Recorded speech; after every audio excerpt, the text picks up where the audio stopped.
Welcome to Machine Learning and Big Data series.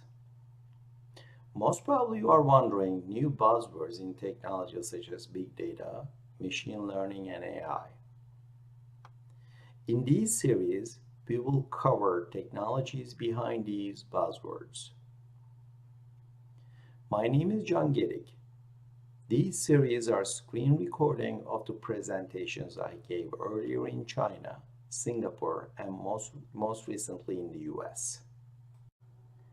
Now, most probably you are wondering, what is the difference between AI, machine learning, and deep learning?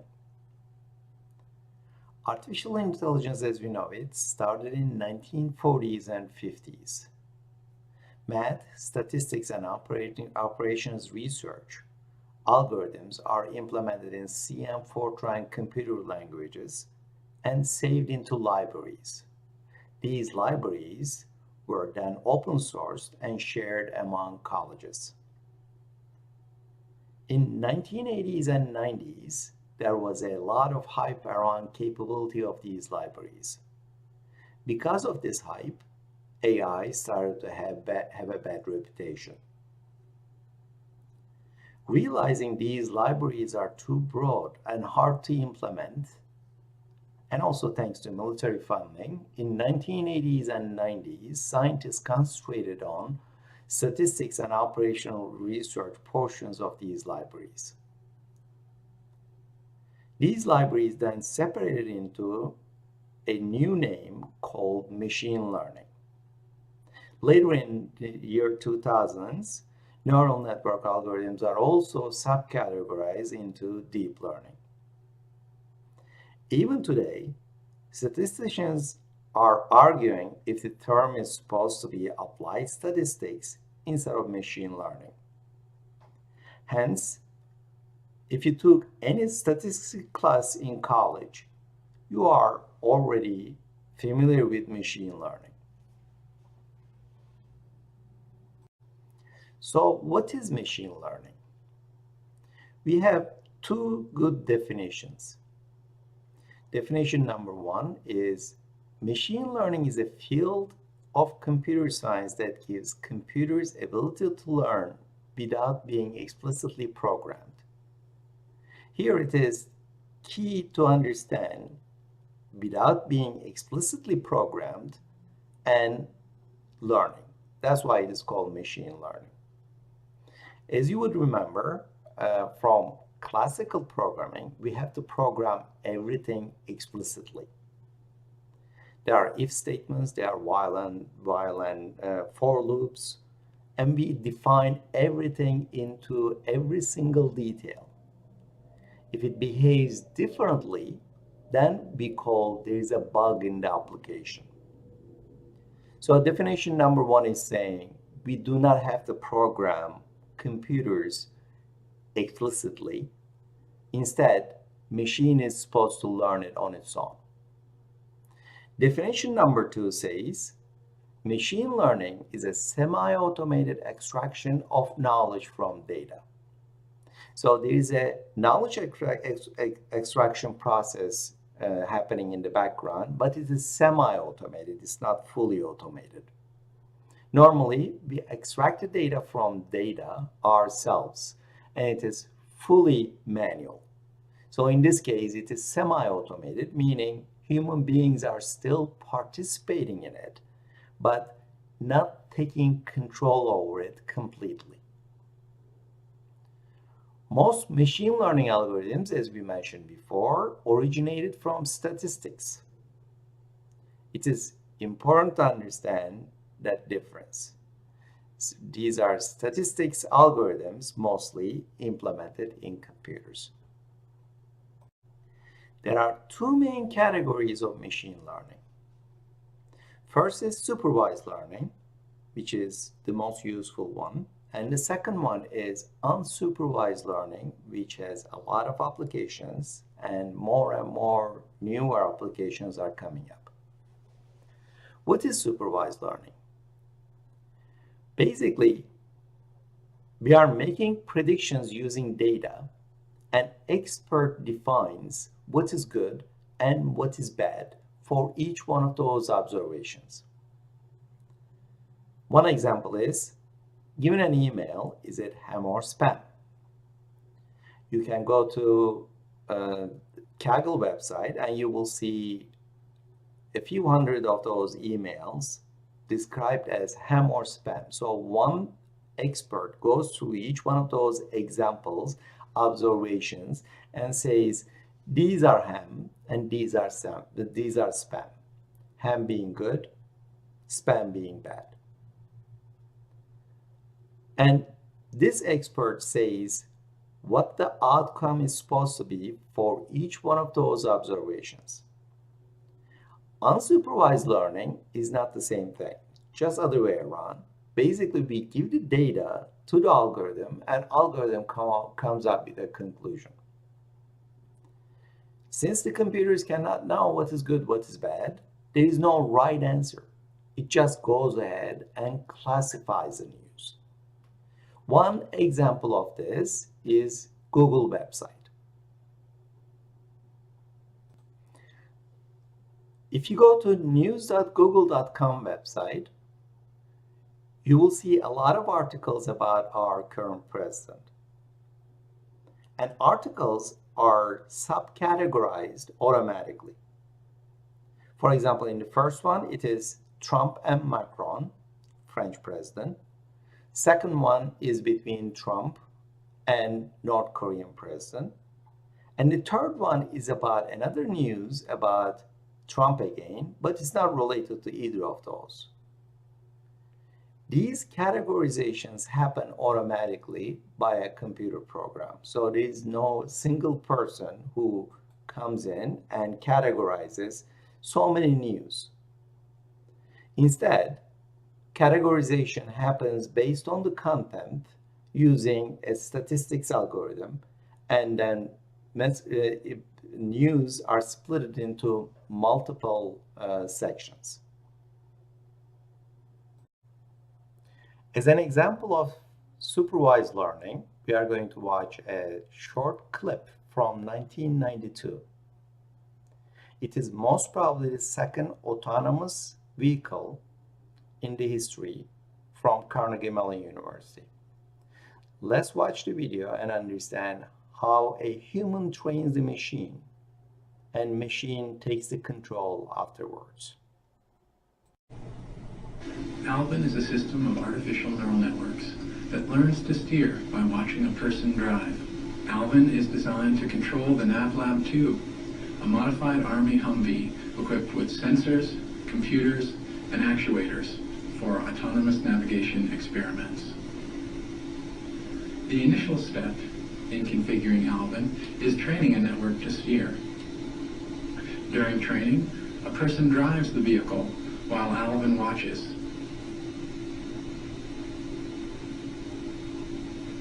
Once every 2 seconds, Alvin digitizes a video image of the road ahead and records the person's steering direction.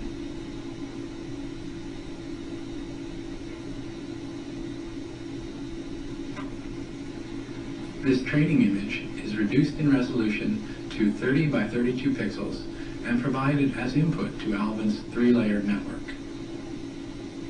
Using the backpropagation learning algorithm, Alvin is trained to output the same steering direction as the human driver for that image.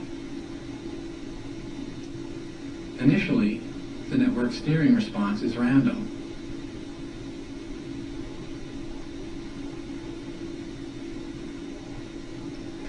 After about 2 minutes of training, the network learns to accurately imitate the steering reactions of the human driver.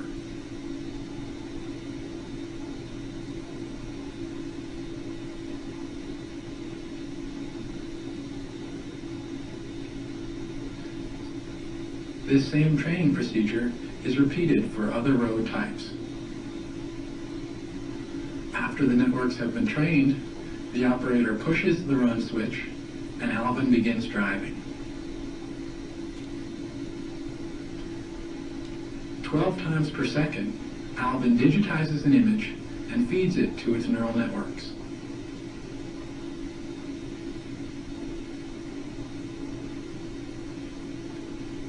Each network, running in parallel, produces a steering direction and a measure of its confidence in its response.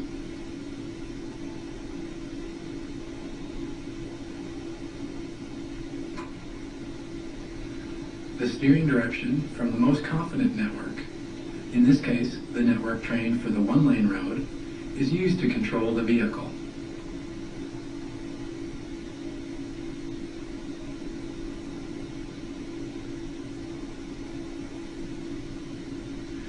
Suddenly, an intersection appears ahead of the vehicle.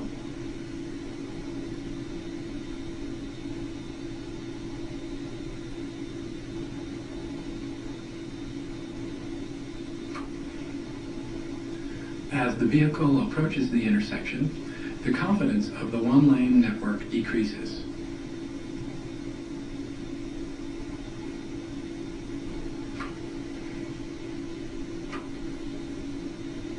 As it crosses the intersection and the two-lane road ahead comes into view, the confidence of the two-lane network rises.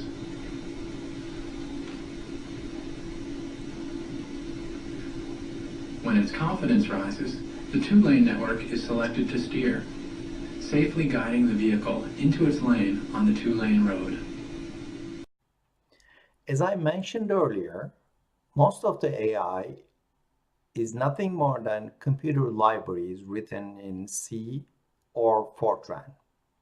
But later, those libraries were taken into different languages and implemented in different environments.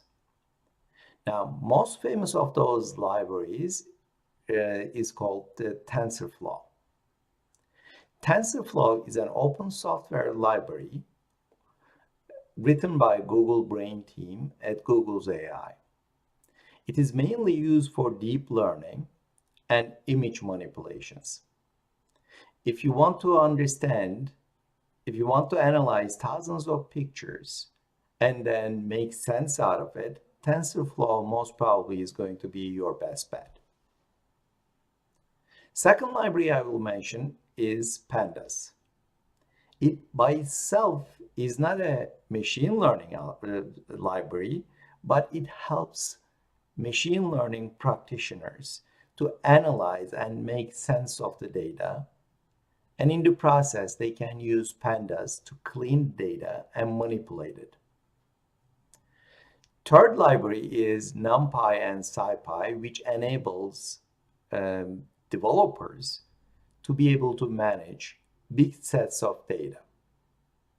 And finally, the one that is written by Columbia University, and later on it was made public, is scikit-learn, which made machine learning available for the masses. All of these libraries I mentioned are free to download as long as you have Windows, Mac, or a Linux machine. You can download them today and start running. In the meantime, we will go ahead with an example in supervised learning and understand how exactly machine learning is working. A classic example of machine learning is iris dataset classification. Iris is a kind of flower that everybody is familiar with, and a scientist in 1800s went ahead and identified iris species into 3 different subcategories. Basically, he looked at iris species that he can find, and he separated them using petal and the sepal widths and heights. Using this data, he says whether an iris species is a setosa, versicolor, or virginica. Now, this data set is available directly from scikit-learn, and it's also available in USI, University of California at Irvine, machine learning repository, together with the rest of the scikit-learn data, or any kind of machine learning algorithm you would like to experiment with. And dataset has 4 observations, 4 data points, and then one result that says whether the sample is setosa or iris versicolor or iris virginica. We can download this data directly from Python library, and it can produce the output right here. So basically it is saying if the sepal width and sepal height is 3.1 and 5.1 and 3.5, and petal width and height are 1.4 and 0.2, it is an iris setosa. Similarly, if you look at this, if the petal width and height is this, and sepal width and height is 7.1 and 4.7 and 1.4, it is iris versicolor.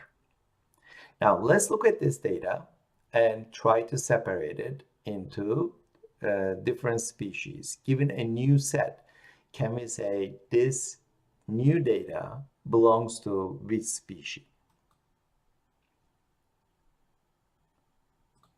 You can think of this data set as in a spreadsheet. Basically, each one of those observations are given in a row, and the prediction value is defined by a human being. Hence, this is also a supervised learning algorithm. So we will use supervised learning to classify iris species into subcategories as an example. It is important to understand machine learning terminology. Each row is called an observation. We also call them as sample, example, instance record. And each column is called a feature. We also call it predictor, attribute, independent variable in math, input, regressor, or covariable. Now, going back to data, we will take each one of those observations and separate it into 2 separate variables. One of them is called big X. Basically, these are the data points, these 4 data points. And other one is small y, which contains the vector value for us to predict. Small x, big X is big X because it is a matrix. Small y is done as small y because it is a vector. Now that we load the data into memory, we can look at the content of it. Basically, if you look at the target names, they are setosa, versicolor, and virginica. But if you look at the target by itself, they turn into 0, 1, and 2. The reason for that, computers do not understand the meaning of setosa, versicolor, or virginica, but they understand the numbers 0, 1, and 2. By converting the names into numbers, we are able to classify it as numbers and turn it back into names. This is handled automatically by scikit-learn for us. Now, let's look at the data and try to make sense out of it by ourselves. Okay, if you look at this Python code, basically it's a very simple one. You will see that data is pretty much separated. So setosa can be differentiated from virginica directly without any problem. But then if you look at it, versicolor and virginica are almost merged into each other. So it's harder to identify virginica from versicolor. By the way, have you noticed until now, I'm not using any PowerPoint or any kind of presentation?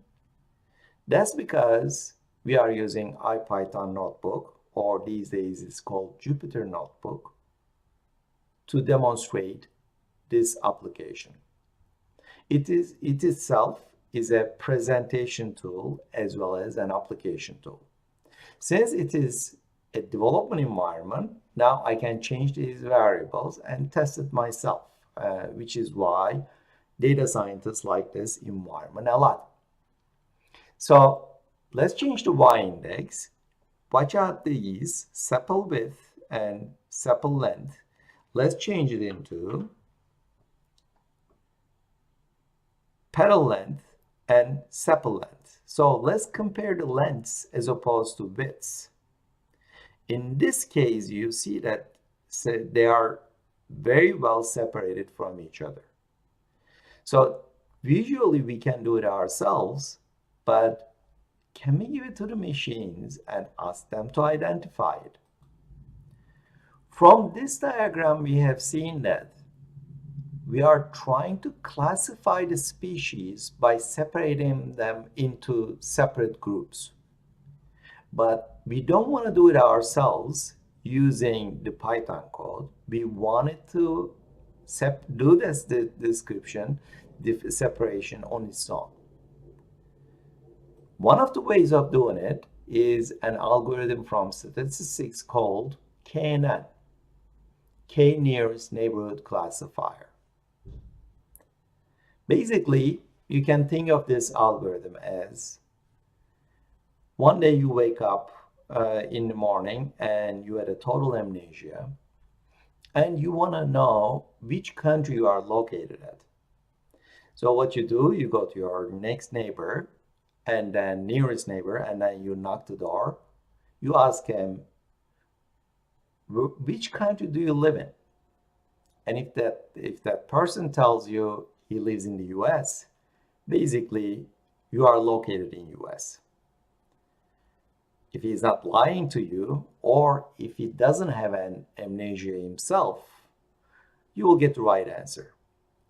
It's called K-nearest neighborhood because if you do not trust that person, you can go ahead and change the n neighbors parameter in the algorithm instantiation to a different number and try it for multiple values. Meaning, instead of going to one neighbor and asking him which country he lives in, you go to 10 different neighbors and understand which country they live in, and you take the consensus out of those 10 neighbors.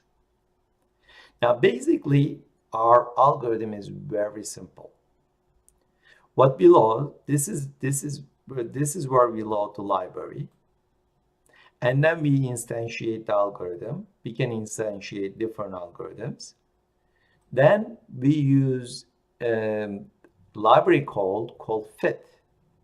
It is called fit because it takes x and fits it into y. You remember x was called bigger X because that was the vector, and it is here. This is the X value, which is in white, and it fits it into predictive values, which is Y. After doing this calculation, basically algorithm learn everything. Now we can go ahead and ask the predictions. We can give it a total different value and say, can you guess what is petal width and petal height, sepal width and sepal height, these, and tell me what they are. And the algorithm turns around and he says it is setosa, and the second one is versicolor. So it was able to go ahead and differentiate those two examples on its own. I hope this gave you a good understanding of what is supervised learning, because we trained the algorithm using predictive values and set of data points. After we train it, algorithm is able to understand the relationship, which we could have done ourselves, but it could have been a lot harder to do by looking at different properties of the data.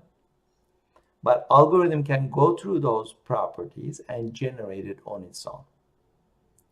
So this was a quick introduction. At the next section, part 2, we will go into detail of those algorithms and we will look at different ones.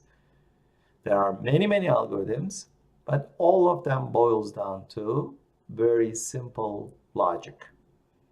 We will go through each one of those in part 2 and analyze them. Thank you. As always, your input is appreciated. Please leave a comment for the feedback so that for the future videos I can do better and prepare you different content. Thanks.